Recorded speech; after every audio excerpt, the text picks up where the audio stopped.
Modernism was an international cultural movement which affected the literature and the arts in the first decades of the 20th century. Modernists were against tradition and Western values. They interrupted the father-to-son transmission of classical knowledge, literature, arts, and science. Modern poetry began with imagism, invented by the American poet Ezra Pound. Imagists used a clear image, which the poet represents and shows, often in very short but effective poems. Pound followed the tradition of haiku poems written in Chinese and Japanese. The most famous example is In a Station of the Metro by Ezra Pound, which is a two-line poem with only object on the front, faces, petals on a boat, and no verbs, no action, just a still picture which can be placed anywhere and anytime. First of all, focus is on the thing. A poem is imagined as an image of a thing. The thing may be subjective or objective. It may be a real thing outside the poet or an emotion, a thought, something inside the poet. In a letter to Joyce, Pound says, "I have begun an endless poem of no known category." The cantos foregrounds the act of singing history, not as a story of progress, but history rated as something like the poem itself. In an act of translation, Pounds wants to make it all new, a kind of motto for modernism, the historical mission to revive and transmit the past in a living way. In his poem The Cantos, Pound wishes to create a poem that would include history. So, on the one hand, you have the poet of In the Station of the Metro, the shortest poem in modern poetry, and then you have the poet of the Cantos, the longest poem in the modern poetry. Pound is both of these things. The Cantos is a great religious poem, an account of man's progress from the darkness of hell to the light of paradise. Hell is darkness. God acts through man's mind and perceptions. The hundreds of people who inhabit the cantos were all born into the darkness of hell. From then on they fall into three groups. The first, those who enjoy their hellish state and remains the same. The second, those who experience a metamorphosis and desiring to get out of darkness. The third, who became leaders of the mass, moving toward the land of light.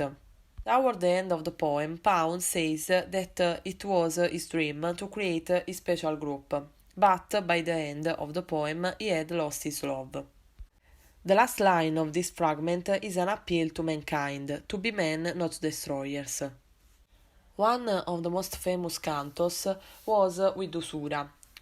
In this poem, Pound criticizes the American Revolution, which broke out with the purpose of freeing the 13 colonies, which ended up reproducing the British system in politics, in particular by building in the United States the equivalent of the unitary bank, which was the Bank of England. Against all this, Ezra Pound recalls the great struggle of figures such as Thomas Jefferson, who tried to stop this degeneration. After arriving in Italy, after coming into contact with fascism, Pound finds that Mussolini could be the Jefferson for Italy. He wrote about that in his essay Mussolini and or Thomas Jefferson. Usury is the cancer of the world, which only the surgeon's knife of fascism can cut out of the life of the nations. In a capitalist society, people tend to believe that power and values are inside money and no longer inside the labor that actually produces goods and service. Before capitalism, the process was commodity, money, commodity. Now, one can buy in order to sell at a higher price, leading to the money commodity money process, which became for Marx the general formula for capital. The aim of the capitalist becomes the never-ending movement of profit-making without any defined purpose, but making more and more money, which Ezra Pound called usury. Usury is the act of loaning money in return for the same money with interest, or money. The difference between Pound and Eliot was the use of the translation and the quotation, because Pound used the translation because he wants to revive the past works. Instead, Eliot wants to honor the past works, so he used the quotation. T.S. Eliot wanted to represent the spiritual sterility of the modern world through a constant comparison with classical voices, which is called the mythical method. Eliot's poetic method is based on the use of the projective correlative, a set of objects, image, and reference that evoke a particular emotion, and only that one. Projective correlative derives from Ezra Pound's lesson, Imagism. As regards the role of the poet, artist, author, narrator, T.S. Eliot stated that the poet's task is not to present but to represent. It is not to say but to show. This is called impersonality of the artist. Most famous work of Eliot was The West Land. The West Land is one example of modernist poetry and represents the fragmentation of Western civilization. Eliot's poem is a heap of broken images. It represents a world that has been radically destroyed and made sterile by war and its consequences. The age of modernism suffers for four important ways of thinking. The eclipse of God, because Nietzsche said that God was dead. Einstein's theories of relativity. Freud's psychoanalysis showed that man is not in full control of his own self. Darwinism with the law of the strongest. The poem is a mirror of a chaotic reality. There are no time rules. There are no frequent shifts in time and place. There are no logical rules and connection. The poem is full of quotations from Christian and Hindu holy scriptures. Through the mythical method, Eliot creates a poetic language that tries to give order and meaning to the post-war situation of Europe. There are three examples of the use of the mythical method in the West Land. The first is a huge number of people in a really small place made Eliot think of Dante's Inferno. The second is in a bar. We can overhear a conversation about false teeth between two ladies that ended with Ophelia's last word before she goes mad. The last one was Orazio's motto, Carpe Diem, as now became the simple hurry up, call in a bar. Hurry up, please, it's time. The West Land was divided in 5 parts. The first one, The Burial of the Dead, is about life and death. The second one, A Game of Chess, is about the sterility of modern life. The third one, The Fire Sermon, about love. The fourth one, Dead by Water, about the composition of a sailor.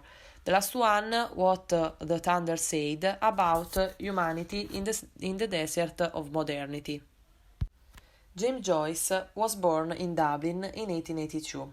He and his wife moved to Trieste. He got a job teaching English. He made friends with Italo Svevo. They moved to Zurich when World War I broke out. Then he died in Zurich. Ireland was the center of paralysis.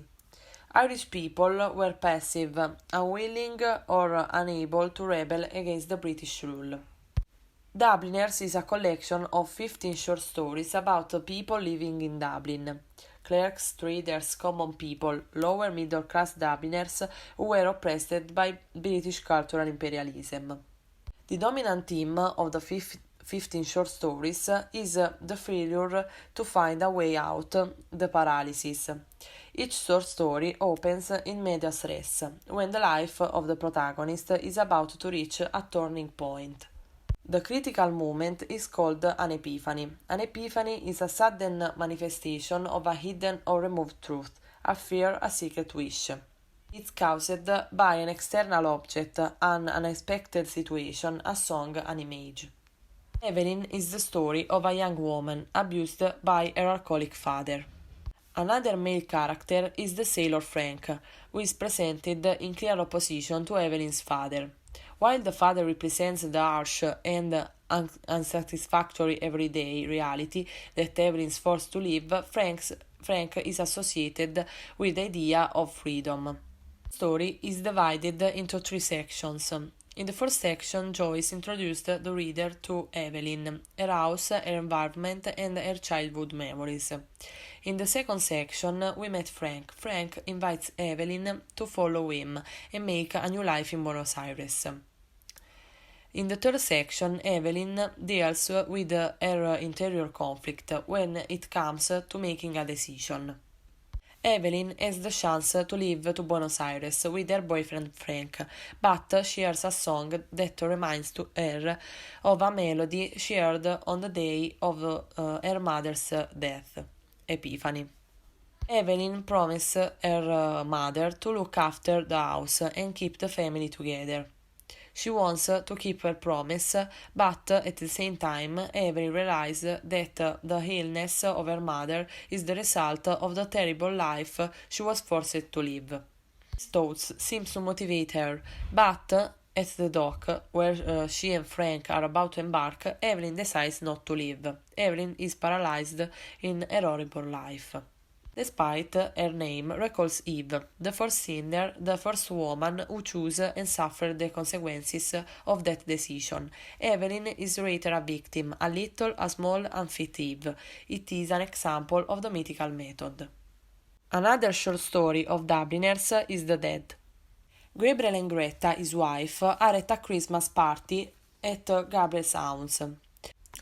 On that night, Greta hears a traditional Irish song that reminds her about a guy, Michael Farey, who used to sing it and who died for her love. Greta seems to be very distant and moved. Gabriel asked her what did he died of.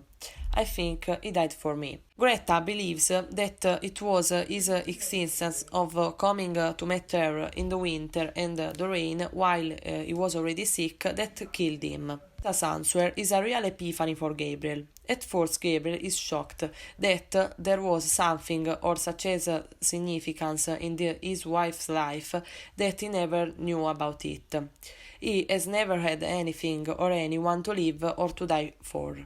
The final scene, the snow falling, proves that it's impossible to distinguish the town for the graveyard, that is, the living from the dead. A Portrait of an Artist as a Young Man is an autobiographical story of Stephen Dedalus, a young Irish writer that is Joyce's fictional double.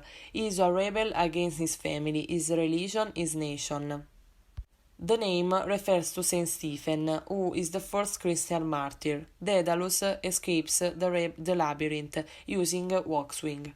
Stephen Dedalus is a martyr for art. He goes on a voluntary exile to France to break the rules and live his life as an artist. In Ulysses, Joyce's masterpiece, Stephen Dedalus returns to Dublin. He has failed as an artist, now he is only a simple teacher. The story is set in Dublin on a single day. Another Dubliner, Leopold Bloom, son of an Hungarian Jew, suffers from two emotional crises: the loss of his father and of his son, the infidelity of his wife, Molly. Stephen, Leopold and Molly correspond to Telemachus, Ulysses, and his faithful wife, Penelope. According to the mythical method, the 20th century versions of Homer's characters reveal the clash between a mythical, meaningful, ordered past and a fragmented, meaningless present. Joyce used the myth. He made a constant parallel between antiquity and present time. Every character, every episode is linked to the Odyssey. The stream of consciousness technique describes the mental process made of memories, dreams, impressions, sensations, and intuitions. It consists of symbols, associations of ideas, images, and memories flowing freely. The features of the interior monologue are: it is in first person, sudden shift from thought to thought, no connection, no intervention of the ordering mind of the narrator. Samuel Beckett was Irish. He was influenced by French existentialism, and in particular by Camus and Sartre. He wrote in two languages.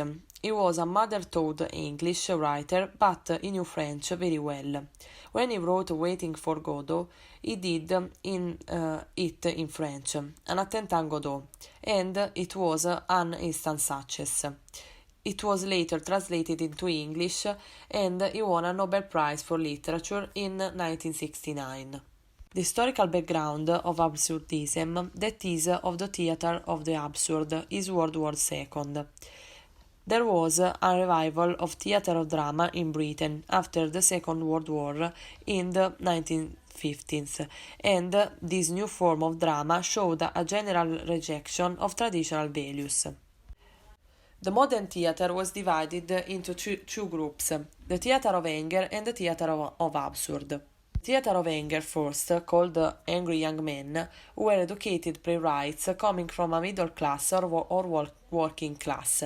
They generally supported socialism. They did not create innovative plays because their plays were realistic. They were traditional realistic plays, but they were innovative with regard to content.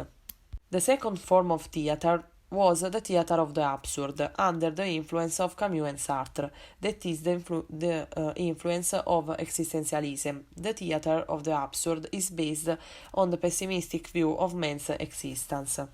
Main themes of Beckett's plays are the sense of man's alienation, the cruelty of human life, the meaninglessness of man's struggle. Samuel Beckett's masterpiece, Waiting for Godot, was not written in his mother language, that is English, but it was first written in French, as an attentat Godot. The general setting of Beckett's plays is that all the characters are trapped in a situation from which they cannot escape. In traditional drama, there is a story developing in time. There is a setting in place and time. The society is portrayed told realistic characters, real characters who move, who act in a defined period of time. On the other hand, Waiting for Godot has no story, no plot, nothing ever happens in Waiting for Godot. On the stage the characters speak, but they do not really communicate, they do not really act, they don't do anything. In traditional drama, events follow a chronological order. In Waiting for Godot, there is no development in time. There is no past, there is no future. Waiting for Godot is a two-act play, but there is no difference between the first act and the second one. Both end with a young man who tells Vladimir and Hexagon that Godot will come the following day. There is a loop. Waiting for Godot, all we can see is a country road and beer tree. That is, it can be anywhere and anytime. It is a symbolical setting. We didn't know what Godot is. Actually, Beckett never said he was God, but this is what the characters do. They just wait for Godot. It's the main theme of the action. In Waiting for Godot, all we know about the character is that they tramps, so there is no defined personality, no social class, they just symbolize an existential situation. Character represents two different aspects of the same personality, body Gogo and mind Didi. Vladimir is the one who speaks, he is more intellectual and in fact he always plays with his head. Hexagon reminds us of physical activities, and in fact he has problems with his boots. There is another complementary couple, Pozzo and Lucky. Pozzo is the master, the oppressor. Lucky is the power of the mind, but he is the slave. In the second act, the rule is reversed. Pozzo is blind and needs Lucky, who has become dumb. So Pozzo and Lucky may remind us of Hegel's master-slave relation. When the characters speak, they are often contradicted by the stage direction. For example, when Vladimir says, "Well, shall we go?" and Hexagon agrees, "Yes, let's go," they cannot move because there is a stage direction.